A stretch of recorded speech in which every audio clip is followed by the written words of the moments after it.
Can you hear me well enough? Does that work? All right, good. Thank you. I'm excited to be here. You'd think the second time presenting is a little less nerve-wracking, but it's almost worse now that James gave me some kind of recommendation to come listen.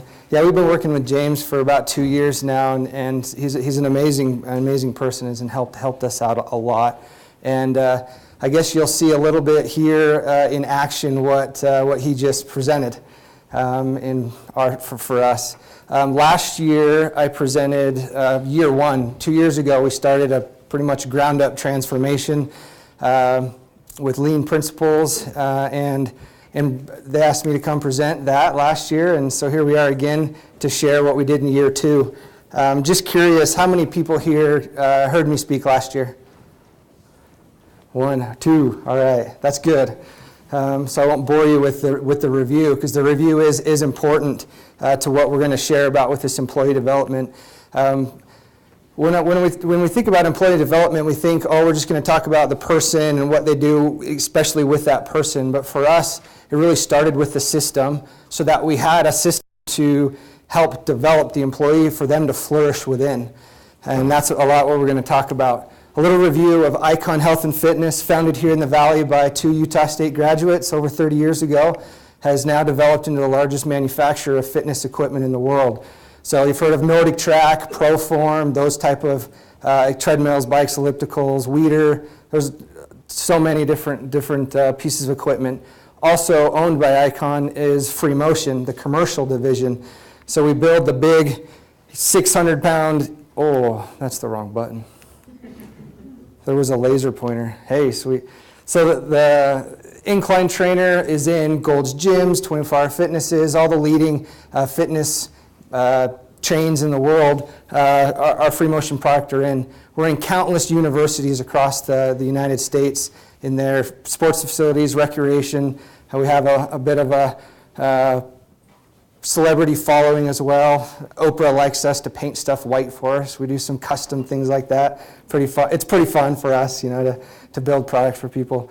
Here, I'll show you a couple pictures. Recently, we just installed the whole brand new recreation center in the University of Missouri. 36 incline trainers. That's all our product right down there. For me, that's exciting. Gets me all tingly inside and excited about seeing our product being used by students. And every one of those is made right up the road in Smithfield, Utah. Pretty exciting for us. And last but not least, the Aggie Recreation Center here, just right across the street. Tomorrow we start installing our equipment in the Aggie Recreation Center. Pretty exciting to have our home product built right here and put into the local university system. So pretty exciting. So to go take a tour of that and see our product next week. So 2 years ago, great company, working for Freemotion, building cool products, but there was a lot of things holding us back from world class, really struggling with a lot of things. We were trying all sorts of, we were reading the Toyota Way field book, we were trying different seminars, different books, you name it. We were trying a little bit of everything, but nothing really grasped, nothing really held on and gave us those gains we needed. Visual management, that kind of stuff. I deal with stress, these kind of stressful situations, with humor. So one of my favorite movies of all time, I got a little clip for you. And this will help you understand how we felt about all these new initiatives that we'd always try and fail. Helen, we're both in sales. Let me tell you why I suck as a salesman. Let's say I go into some guy's office. Let's say he's even remotely interested in buying something. Well, then I get all excited. I'm like, Jojo, the idiot circus boy with a pretty new pet. The pet is my possible sale. Oh, my pretty little pet. I love you. So I stroke it, and I pet it, and I massage it. Yeah, I love it. I love my little naughty pet. You're naughty. And then I take my naughty pet and I go. Oh! I killed it! I killed my sale. That's when I blow it. There you go. I got me a little calmed down here. But it's just like, we blow it. All right, what are we going to try now? Let's go do some of this. And so we were struggling with those kinds of things. This is where we were 2 years ago. Kind of had an unorganized shop. We had an unengaged workforce, firefighting all the time, just running around solving problems. We had silos, every man for himself, the welding department versus powder coat department versus, you see those silos within your own workplace. And then Band-Aids, you're just running around slapping Band-Aids on everything and trying to, not really getting down to the root cause analysis that we need to do. So that's the state of being, which helped me reach out to the Manufacturing Extension Partnership. They provide resources to countless manufacturers, and James helps out with those. He came in and asked a lot of questions that I don't think I had a lot of answers for. What's our urgency? What's our vision? What's the culture that we want? Who's going to lead this change? All these kind of things, and why now? We were ready. We were ready for a complete reboot in a way. So as he was sharing in there, we got to create a vision. We created our management team. We sat down for over a month and talked about who we are, who did we want to be, what's the vision for Freemotion manufacturing. And we came up with this vision of dominance and reputation. We want to have the most dominant product on the marketplace, and it's got to have the reputation. In the gym industry, someone doesn't go spend $1 million on a gym and not ask this guy and this guy and this guy who's got the best equipment. Right now, if I want a treadmill, I Google Nordic Track or do something like that. But in the gym industry, reputation is everything. You have a bad reputation, you're not going to sell products. So we wanted to have the most dominant product, the most dominant processes, manufacturing ability, and that was where we started. That was our vision of world class. Now our pillars, we got to have our areas of focus. Safety, quality, innovation, cost, and customer. We identified these 5 key areas. If we put our focus in just those areas, it's going to support our vision. It's going to help us achieve that dominance and reputation. Then your foundation, communication, teamwork, respect, hard work, engagement. Those are our core values. That's who we are while we do what we do. And that's what we would practice every day. You think those 5 words don't really mean much, but it was key in helping employees. We'd have people with an argument, someone would start raising their voice, calm them down, and I honestly would walk over to this picture and I'd point and I said, hey guys, what are we going to start with? Respect, calm down, and everyone just calm down. All right, we got to communicate better, and we would communicate. And so it seems like it's something you're just going to stick on the wall and walk away from, but we would really use this on a daily basis to help control the situations, motivate people, and help us remember who we need to be while we do what we do. And that needed to be our daily culture. This whole picture right there was everything for us. Daily culture of doing these things. So as James was showing a little bit, we have our Gemba boards, visual management. The Gemba is the place of work, the Japanese term for place of work. So we'd have these boards up in every area. And I show this to show that the goal deployment, because we had every one of these pillars represented, we were able to set up goals in each of those areas and show the data. It was all about real-time data. I couldn't collect data for a week and then expect to go back and do something about it. We would have these little we started this with just sticking up paper. We'd write down quality. And as a quality problem would happen on the line, go over, write down that problem. Every time it happened, you tick it, that kind of stuff. And so it started really raw, but developed into a much more, a better system. And this is a year ago, this board right here, and I'll show pictures of where we're at now. But you've got to take the invisible and make it visible. So we were trying to keep track of every piece of data that we could. Let the data tell a story. This should tell us, if I walk into an area, what's going on in this area. Everything I need to know about that area should be found right here on this board. Look at the graphs. If I'm keeping the data up here, then the graph right here is going to tell me where do I need to put my focus. I think each of you have probably experienced where you have a major catastrophe, a problem, something big that happens. We expend money, time, resources, taking care of that problem, that one big problem, and great, we solve it, and it never happens again. But are we realizing the thing that happens 5 times a day for 5 minutes each time, are we taking care of that thing? Because you add that up every day over a year, that's that right there. But the thing that happened once is the thing down here. We're taking care of the wrong problems. We've got to take care of the right things. Let the data show the priority, and then work on it. Knock those things off. So this is where we took the house and went straight into visually managing those areas of focus. And this also, I mean, it gives you an easy way. Every employee knows what's expected of them, what we measure. To get the employees involved, we created our own little improvement card system. And this is the early card, and you can see how it says suggestion. I'll tell you right now, it's the wrong way to do it. Don't do it that way, because you get suggestions. I need a new broom, fix the leaky roof. I want a Freemotion shirt so I can look cool. I had one of those, and I got her a shirt. But it then morphed, needs to morph into problems and solutions. But this is the way that I wanted to get the employees involved. I needed to gain their trust. Many of these people have been there for so long, 10, 15 years. Every couple of years, a new guy comes in with a new idea, the flavor of the month. I had to gain their trust as a new plant manager. And so this is the way that we got things started and getting people involved. We had yellow cards that were for safety suggestions. That were great. People started taking, because they realized that we were really going to do what we said we were going to do. They started taking stuff home and drawing pictures, and this is how I want to relay out my area for efficiency and flow. This was, I can't remember what this one was at the time, but how to put pallets, so pallets weren't always all over the place. He wanted to organize it a different way.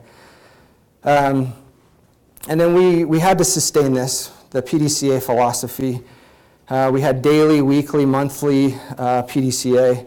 The daily, you got to have daily huddles at every board for, I think the guy at lunch spoke about this, having all these different huddles. And we do the same thing. Team meetings at the boards.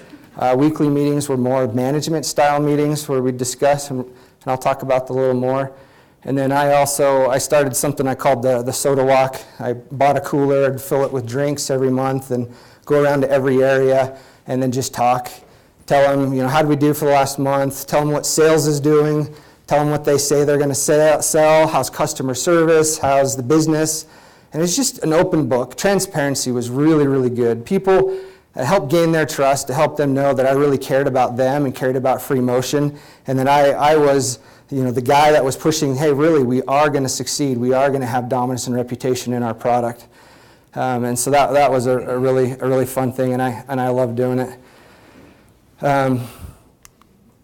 Here's the quick 10 months when I presented last year. This is what I presented 10 months into our journey.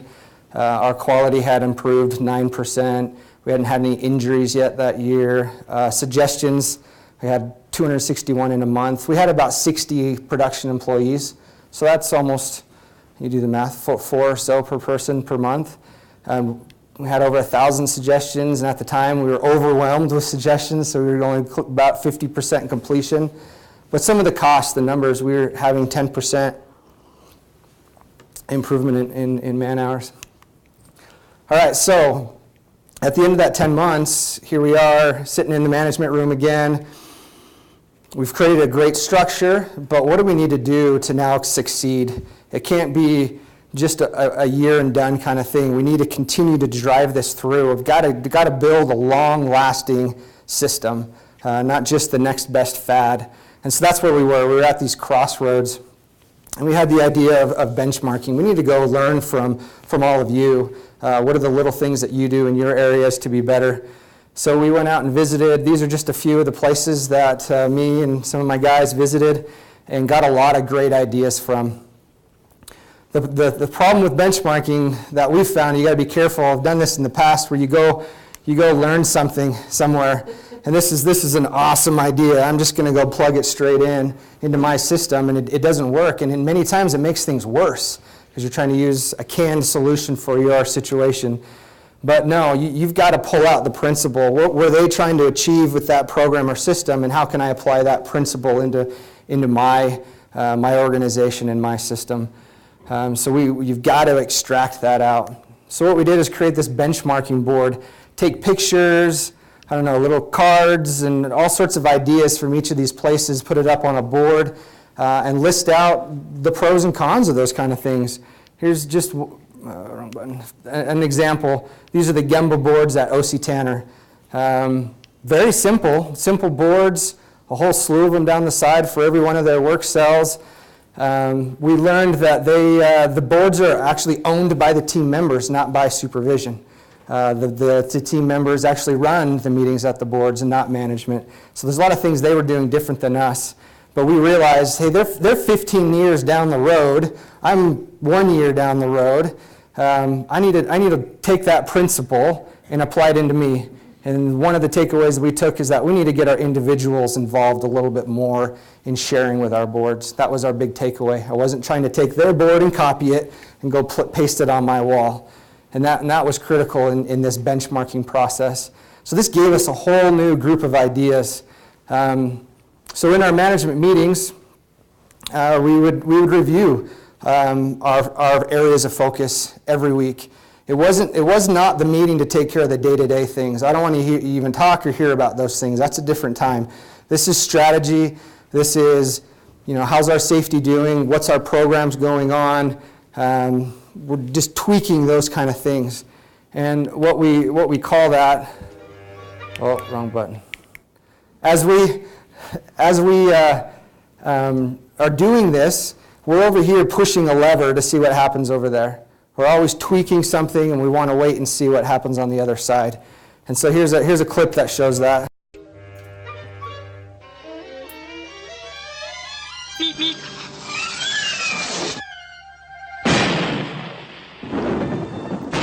We can talk about the goods and the bads there. He had a plan. I'm going to catch the roadrunner. I'm going to blow up the bridge. So I put the dynamite, I wait, I see him coming, boom. That was pretty much the only good thing that happened, is that the explosion actually happened, so good job on that one. But the roadrunner stopped, it fell on top of him. That's the time when you've got to go back and realize, okay, this didn't succeed, we got to come back. And we call that turning the dial. We're always over here tweaking to see what happens over there. When I go to boil some water, cook something on the stove, I don't just put the water on and turn it up a little and walk away. I'm cooking it a little bit, I need to adjust, I need to turn it down, I need to turn it up to get the result that we want. So same thing with like the roadrunner there. We know, or the coyote, we know that he didn't give up. He kept going and trying new ways to catch the roadrunner. And that's what we're constantly doing, is trying to find the way that we need, whatever we need to tweak on this side to have a successful organization. So here's a good example where things actually went right. I guarantee that this was not the first time that these guys had blown up a building, or else it wouldn't have gone that way.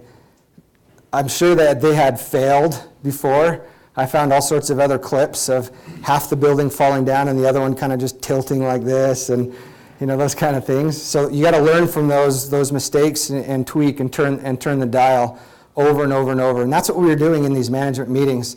So let me give you a quick example of doing that, our safety program. So like I said, 2 years ago, we were getting suggestions. Tell me ways that you feel that we can be safer as an organization. And we got a lot of different suggestions, but the problem is those ran out. The low-hanging fruit was gone. People couldn't think of new ways to be safe anymore.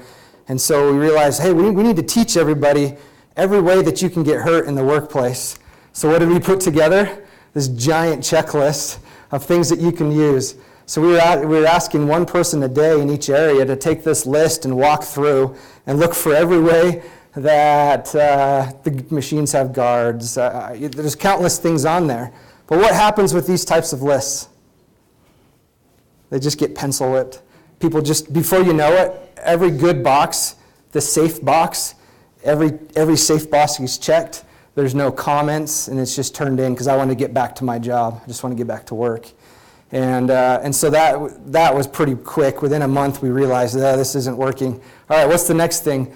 Well, if people, we need to teach people how, or catch near misses before an injury happens. So we were doing some training on near misses, and we asked people to write down their observations and work on it as a group projects. And it kind of worked, but it didn't really get the result. We needed to have a safety program that had an effect really on safety. People needed to behave safer every day and make that part of their day and not have to really think about it anymore. So back to benchmarking. We saw this on a tour, these little cards that had different safety topics on it. So we created our own cards and we used them. And this has been the most effective thing so far. But right now, it's one person every week is assigned to safety. And so when they have their daily huddle, the first day he'll talk about tripping, and he'll do the stretches and teach everybody about tripping. But then he's got to observe it throughout the day, because the next day he's got to come back and he's got to lead the same discussion. And hey, yesterday I saw hoses laying around. I saw this. We talk about it as a team. And so this has really made it more part of their day. And this is just a good example of our PDCA in action. That this whole process right here probably took over a year to try different things until we finally have something we feel is good. So now here we are, a year in, where management's really good at turning the dial, but the problem is we're the only guys out there, we're the only people turning the dial. We needed to get every employee involved. If we were going to build this long-lasting organization that's not going to fail, what happens? I left. I changed jobs within Icon 3 months ago. Not the plant manager anymore. Is the organization going to fall apart because the leader or the guy in charge left? Is everybody else turning the dials just like me and my management team is? So we really wanted to figure out a way to have this continuous improvement culture throughout all levels, through employee development and tool deployment. So just like building a treadmill is a process, you got to follow these steps. It's the same thing with building this type of culture, and this will be similar to what you just heard in the previous presentation. Create the sense of urgency, communicate the vision, align the organization, and empower the employees. He kind of gave a lot of my presentation, so I don't know what to say. But we had the same problems where people just wanted to be left alone. I work in this area. Don't come in here. Don't bother me. Let me build this piece of equipment. I'm good at it. I'm really good at it, so leave me alone. I don't need to learn about 5S. I don't need to learn about waste. What you're doing right now and talking to me, that's waste. And that was kind of the attitude with a lot of the people. And so how do we start this change? And that's the create the sense of urgency. How do we create that sense of urgency in every one of our employees? So instead of doing it with motivational threats and, hey, you're going to lose your job, you're going to do this kind of stuff, we need to give them the vision. We need to communicate the vision. Here's a t-shirt that we put together a year ago that had our vision on there, dominance and reputation. We were talking about that on a daily basis. Everything we do, dominance and reputation. Is that action that you're doing, any question, any project, whatever it is it taking us closer to dominance and reputation? Always talking about the vision. What's the future? What do we want to achieve? So we made these shirts, and people love them and wanted more and more. And so I think everyone has about one for every day of the week, and that's great. It works out well. But after we communicated that vision and people started getting buy-in, it wasn't the fire anymore that created the sense of urgency. It was the vision. It was having this vision of dominance and reputation that excited them and made them want to change, made them want to be a part of the organization. And I truly saw that in so many people that at first were hands off, don't talk to me, don't bother me, and now they're coming to me with their ideas and wanting to be a part of the system. So creating that vision and communicating it properly really was key for us. But then me as a plant manager, I realized I need to align the organization better. We had this structure, we had that house structure, but I've got to create better goals. I've got to bring it down to every level so that they're all working on the same type of goals that help me achieve my plant goals. So I created this strategy map. Here's our objective for the next fiscal year. We want growth. Just like many of you, we're kind of half of Freemotion's product is built overseas, and half of it is built here in Smithfield. So yeah, we are in competition to keep the lowest cost, to have the best quality, to have the best product, dominance reputation. I'm trying to build that in our products, so we want to keep building product here and make that financially viable.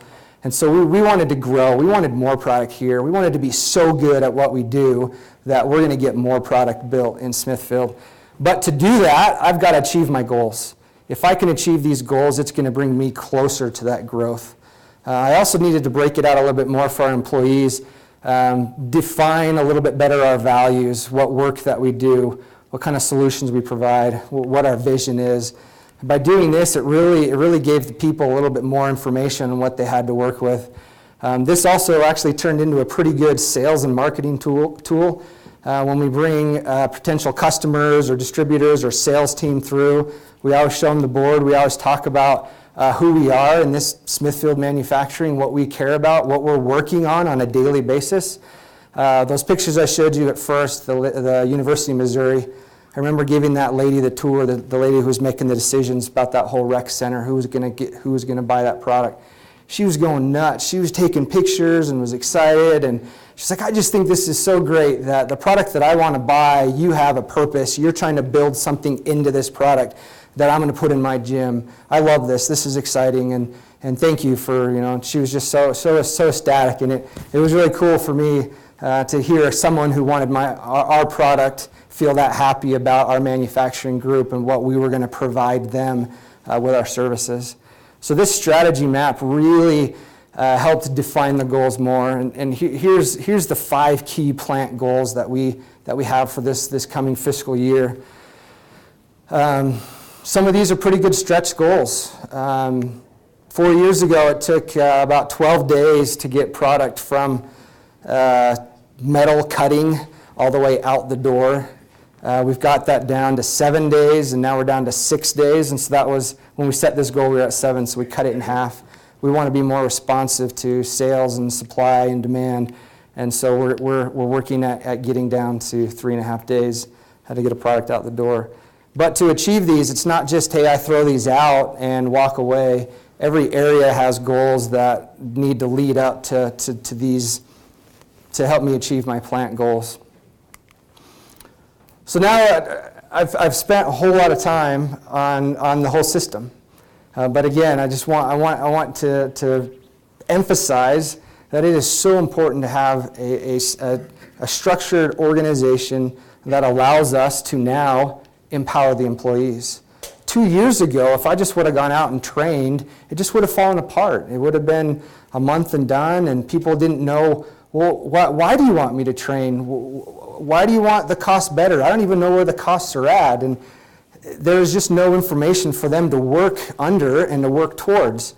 Now they have a system, they have understanding of what we want them to do, so now they're okay. Great, empower me, give me the tools, give me the knowledge, skills, and abilities so that I can be a good Freemotion employee that's working towards dominance and reputation. So here's a couple of the examples of the things that we've done to help empower the employees, and we'll go through each one of these. The supervisor development, focused problem solving, effective employee training, and projects. With these Gemba walks, so Monday we have our management meeting, Tuesday we go out and walk to each board in the plant, and like Tuesday we'd review safety and quality, Wednesday's innovation, Thursday cost and customer. But it was me leading the discussion.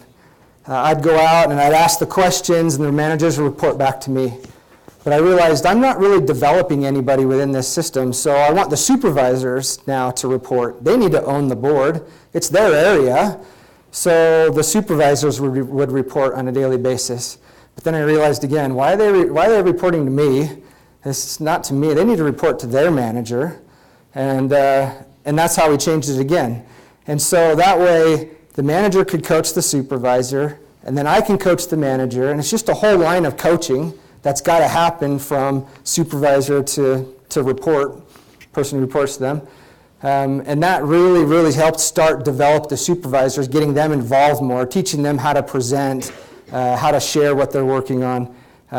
So these Gemba walks were really, really important for us in developing the leadership, all the different lines of leadership. Now, next, the supervisors started their own meeting that I suggested they do.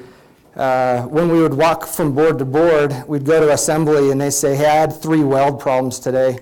But then we go to the fabrication board and they're like, hey, we had 100% quality. They just said you had 3 problems yesterday. No, we didn't. And there just wasn't that communication going on between the groups. It was getting stuck in each of the areas. So we asked them, we put them in a room and said, you guys need to work this out and figure it out. No management's invited to this meeting. It's you guys to figure this out on your own. But we have a continuous improvement lead that facilitates the meeting. He's always in there and he helps. If they get stuck or if he needs to diffuse tensions, he does and does a great job of doing that. But this meeting has really brought them closer together as a group. They're able to communicate a lot better. They're solving problems on their own. It used to be so many times they're coming to me or coming to their managers, I got a problem, what should we do about it? Now they're taking care of those on their own. They're not coming to us with all their problems all the time. They're becoming much better problem solvers. Something that they decided to do on their own was read a book. I know at lunch it was mentioned, this 2-Second Lean book. Really great, quick read, full of wonderful information. They read that book together and started working on projects together. The excitement, they said, was contagious. They didn't want to be the guy that came in that didn't do something the previous day.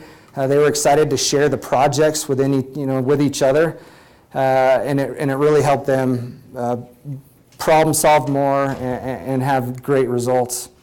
The next thing that we did in getting all employees involved, when I said we set up that improvement card program, they were turning in these green cards, and this is kind of the example that I was getting. I gave them a shotgun and said, shoot the wall, and this is what you get.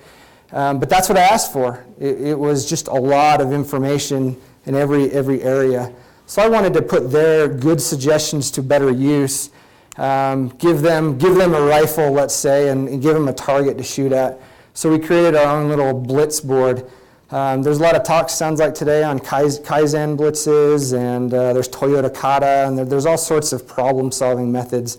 But we weren't ready for that type of employee involvement in these problem-solving. So we're going to use the system we had, but we want to focus in on a problem.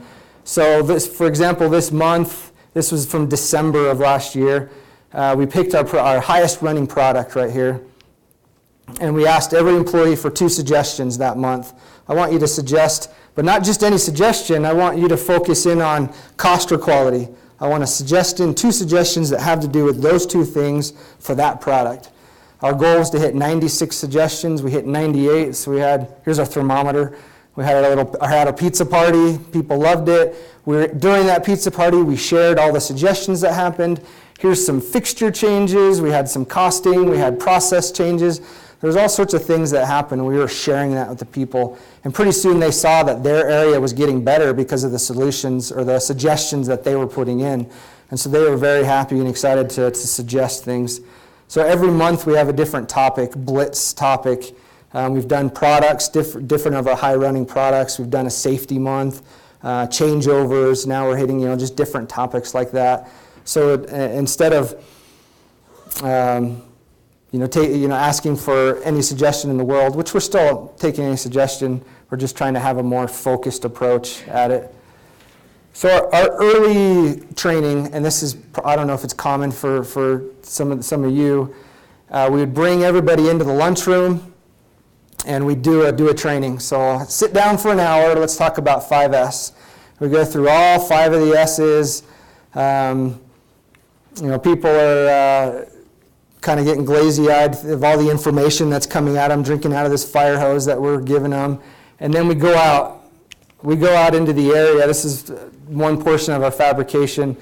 Let's go do a project. Let's go 5S this area. We get the whole group out there tearing things out, red tagging, cleaning, you name it. We did it all. Sure, you had some short-term gains. Good things happened out of this. But to make sure that you continue to do this, I'm going to give you another checklist. I want you to, every day, to go through this list and make sure you're doing all 5 of those things. Because I just trained you on it and you just did an event, there you go. Go to town. And needless to say, it just wasn't sustainable. Again, it was the pencil whipping kind of thing. Learning from our mistakes, right? We're turning the dial over here. I'm airing the dirty laundry. So now what we do is we have daily training. Start every day with a 10-minute morning huddle around the board, but it's not the supervisor anymore running the meetings, it's the people.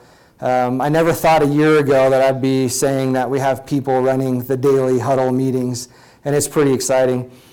So as I mentioned with safety, we have one guy, I think it was this guy, his name's Tank. Tank was doing the safety earlier that day, or to start the meeting. But now we've got Steven here. You can see him pointing at the quality. He's reviewing the quality from the previous day. They're discussing it as a team. He's going through every one of the remaining 4 pillars. And that takes about 10 minutes every day. It's important for them. They want to know how well they did. They want to know, I can't really see him here, winning. We put up winning or losing. You always need to know the score. Is there a gap between where you're at and where you want to be? You got to close the gap. So these 10-minute meetings are pretty key for them as a team to talk about them. One thing that came out of this that was a little unexpected, the supervisor of this area, when I was talking to him recently, he said he really thought his people understood the boards. I think all my employees understand quality and cost, and I think they're doing a pretty good job. But it wasn't really until they got up there and had to share with everybody what was going on, he realized how lacking they were. They really didn't understand it as well as they thought. So he was able to spend a lot more time coaching each one of them to understand better what quality truly is, what our costs need to be, and why we care, why we're looking at each of these different costs. And so it was doing it this way has developed our employees so much more. Another thing our supervisor was sharing with me is that now, before it was when a new employee came into work, you kind of just shuffled them into the job and put them to work. The guys around you will train you. You know, put a screw in, you're good. You know, and that was kind of our training, and that's what you did. But now it's easier. You can bring a brand new employee over. You show them the board and you tell them, this is what's important to us. We need to be safe. We need to have good quality. If you want some examples, here you go. Let's look at what kind of quality issues we have on a consistent basis. What happens when we have bad cost? Why do we have bad costs? It's because we had downtime for this. We had missing employees here. It's easy to train somebody, train a new employee, and get them up to speed so much quicker now that we have this system. There's little standard work cards here. They all have their picture on there, and those rotate, so they have different assignments to do every day, so they own the area more. Teaching the principle of owning an area has made the area cleaner than teaching someone how to clean the area. It really has. So that's the morning. Then afternoon, each group's a little different. It's either after lunch or after a break. They do a 15-minute training. We've created these mobile stands so you don't have to truck them all into the lunchroom. We'll teach whatever it is, an 8-waste, a 5S, the basic lean tools that we're working on right now. Let me show you a couple examples. 10-minute trainings. We've got a whole slew of them. Really doing 5 or 3S. We kind of leaned 5S down to 3S from this book. It took 2 months now for them. Instead of doing a one-day 3S event, now it took them 2 months every day to pound that in and to teach and to go do. So learn it for 2 minutes and go out to the line and do that in your area, but do that every day constantly. And it's really helped develop the employees much, much better. So as I mentioned, we got this mobile training station. You can see there. Something from that from the 2-second lean book is that we do a lot of videos. We've asked everybody to memorize the 8 wastes. We want you to share that and what it means to you in your area. Took a video of it and put it on YouTube. So we have our own little Freemotion improvement channel. Shows here's an 8 waste, sharing what the 8 waste for him. Whenever we have some specific projects, part labeling from powder coat. He came up with a better way to label parts so they don't get confused or lost or whatever, from powder coat to the assembly line. And we video these. It allows new employees also. We have new employees come in and watch a couple videos and get trained on what we're going to expect from them and what they can participate in. You'd be surprised at how excited people are just to see their face on YouTube. It's been kind of interesting that people want, I'm ready to do the 8 wastes. I want to be on YouTube. All right, okay, that's fine. So we have this channel to use. Doing this, just the employees have developed more in this year than I've seen in the past years, just by giving them a little bit of daily training. focusing every day on a specific topic. We have quite a few projects going on. I didn't want to just regurgitate a bunch of things that we've accomplished with different projects, but I mean, there's a lot of layout things and value stream mapping and changeover carts, toolboxes, Kaizen foam. You know, there's a ton of that's been going on. But what's cool about the projects now is that because we've trained the people a little bit more in understanding the basic lean principles, the 3S, the 8 wastes. Now when I ask them to do a changeover project, they understand waste. So they're not just going to do how to speed up changeover, but introduce more waste into the system. They understand that a little bit better, so our projects are yielding better fruit and doing a lot better. Go through a couple of the benefits and learnings we've had. The old mentality was just go, go, go. We got to produce. We got to hit the numbers. We got to ship the product. It was just let's go. Let's hit the line running. But now we're really slowing down, stopping teaching and learning. We've taken that 25 minutes, the 10 minutes in the morning and the 15 minutes. We've taken that out of the available work time in the day because we feel it's that important.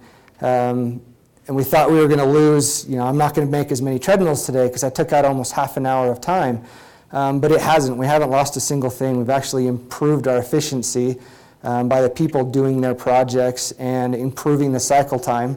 So we're getting more out, but we're spending less time doing it. So it's worked out to our benefit. People are realizing that we want them to think. I don't want you just to do your job. You've got to think while you do it, do your job, and constantly thinking of that 2-second lean is 2-second improvements every day. How do you do a 2-second improvement every day? And that's what they're trying to do. We still have a couple people that are resistant to change, but it's a lot less people.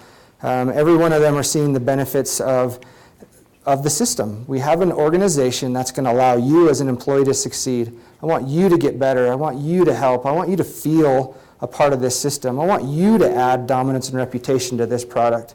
And they love it. And the walls are coming down, and people are starting to learn and participate and really working on the projects.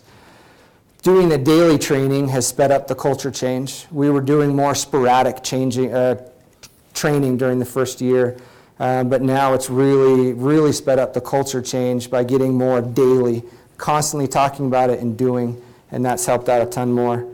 Now the employees have a better vision of what the workplace can be. We've given them that vision of if you do this project, we'll be this much better. Quick projects, little wins, it keeps up the motivation. You've got to have those wins. You can't just do these big month-long projects all the time. Let's do 2-second improvements and talk about them, praise people during those huddles. People are receiving daily praise, and it makes a world of difference. And we've been sticking to the basics. We really haven't gone out and taught everybody value stream mapping and all these main big tools, lean tools. It's the basics. It's 5S, it's 8 wastes, a little bit of lean 101 type of thing, but we're still in the basic training mode, and that's what's making a bigger difference. But creating this foundation is going to allow me to now, when I want to do an A3 project with some employees, they're more capable of doing that type of project because the basics are there.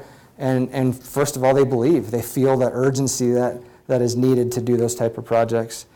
So here we are at the end of year 2, doing pretty good, I think. 2 years ago, our first pass yield was in the low 80%. Now we're up to 96, shooting for 98 by the end of the year. Had a 20% efficiency improvement in man hours per unit, which has been great for us. We've had over 2,500 suggestions just in the 1 year alone. We've reduced plant throughput. We've empowered our employees more. And now we have this basic tool development or lean tool development and deployment in each of our employees. And now I put in this new plant manager, no problem. So I've been out for about 3 months now, and we have a new plant manager. He had a knee surgery yesterday. Perfect timing, because I was trying to get him to help me present. But we were worried. What happens when a change agent or a leader in an organization leaves? Is the structure going to stay? Are you going to continue forward? And I think it's been great. The transition has been not seamless, but everything is running good, if not better. I had a humbling moment where I came back like a month later when I was preparing for this presentation, and I was asking the guys, "Hey, so what if any? What things have gone away or slackened since I've been gone?" And one of the guys said, "No offense, Aaron, but there's been some things that have gotten better." And it's like, yeah, okay, that's good. That's good for me in my personal development. But yeah, there was things that I was still micromanaging and not letting the employees develop themselves within the organization. I was still holding on a little bit too tight. And so that was a good learning experience for me. Let the system do the job, and I just need to be a facilitator in helping that go. It's been a great year, pretty exciting, a lot of fun things, and I know Freemotion is just going to continue going the same way. This structure's now proven itself. The organization is there now. For us to take it to the next level, to continue this dominance and reputation, we've got to make our employees our number one asset. Management can only do so much. Management can only take an organization at this level, but with all the ideas and support of the people below it, you're able to keep going up. And that's what we've developed and learned over the past year. We're still in it, still in the fight, and there's a lot of struggles, but it's been an exciting second year. So I hope I tried not to share or just give you a history of what's been going on for the past year, but I hope you've maybe learned a little something about how having, creating this sense of urgency, creating the vision, allowing that be what motivate your people into wanting to change and to learn, because you can't just go out and teach someone when they don't want to learn. It doesn't work, and that's what we've done to the beginning stages to empower the employees. So, questions? That's kind of a two-part question. On your benchmarking, do you actually go to those facilities to learn how they do their manufacturing? No, because most of those are a little bit different than us. For example, Liberty Safe, they got a new powder coat system, and we powder coat, so we wanted to go see that, but then saw everything else at the same time. OC Tanner was just more of I want to learn how they train their people, learning. So we have a specific something in mind when we go to one place. But you went there. Yes. You went there and talked to them. Yes. So the question that I had for you based off of that is, are some companies resistant to show some of their programs and processes? I know that a lot of these are like the 5S program, the 2-second lean, that are already established programs. But as I'm listening to these presentations and thinking about benchmarking, I would assume that some of these programs that they've implemented would give them a competitive advantage and not want that information out into the field. I'm just wondering, from a benchmarking process, is it pretty much an open book where everywhere you go or information you get, or are there some things that they kind of hold back? I think when it's a proprietary process, they're not going to show you. But most of these places that really feel strongly and passionate about lean like we do, they're more of an open book. I mean, you just shared with us just now. Yeah. But I'm just wondering if there's... Yeah, these places that we went to were just ask any question, let's talk about our processes, and it wasn't that they were trying to hold anything back. They're really great. Does that answer your question? Yeah. Yeah, we were pretty lucky that way. Is there another question in the... Pat? How about the onboarding of new employees, not at the management level, but maybe at more the entry level? Uh-huh. How difficult is it to implement them into the system and bring them into that culture that you've created? Now it's just so much easier than before, because again, they have these daily huddles, so they stand in this huddle and they watch the other people participate. My production manager was just commenting the other day that he has temporary employees, temps that we're hiring just for a couple weeks or for the season. They're putting in suggestion cards. They're making 2-second improvements. They're doing these things because they like to be a part of the system. They like to be praised in these meetings. So I have some temporary employees better than some of our full-time employees. But having that system, the huddles, the trainings, it's allowed them to know what we care about, again, and how to learn within the system. There's still challenges of how do I train a guy to get up to speed quicker, but that's part of the projects. We're always finding ways to make our processes better so I can fit anybody in and out of the process. But it's drastically improved over the past 2 years than before. Does that answer your question? Yes, thank you. Yeah. So in your new role, are you starting over again? Yes, I have already created the house, and we're in data collection mode, trying to collect data to really tell the story and find out what's really going on before I start taking off after the rabbit that I shouldn't be chasing, you know. So yes, I'm a couple months into that. Yeah, it's been cool doing it all over again with a different group. It's been pretty exciting. And that's the beauty of this system, is that it's not just for Freemotion. You take that vision, you set up the house in any area that you can work in. Is it easier going through it the second time now that you've kind of it's new, but it's a little harder too, because the group I'm in knows nothing about any of this stuff. My management team and I were learning this as we go together, and so now it's me on my own teaching the group and developing them, and it was fun. The process that James went through us to create the dominance and reputation, me leading that conversation and running that was pretty cool and new. Yeah. Anything else? All right. Well, thank you. I appreciate it.